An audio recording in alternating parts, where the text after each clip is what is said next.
everyone, welcome back to Sunny Live Channel. Thank you so much guys for tuning in. Guys, earlier this month, Thembi Samdoda shocked many people when she shared that she was fighting for her life in hospital.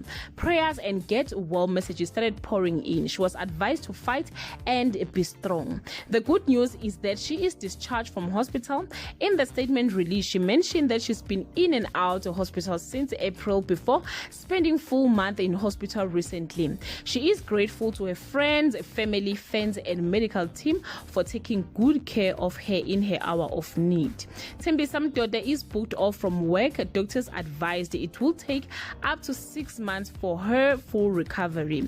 She mentioned she cannot wait to come back to work and do what she loves, but at this time she will be focusing on her health. Guys, we have witnessed so many shocking deaths from this pandemic.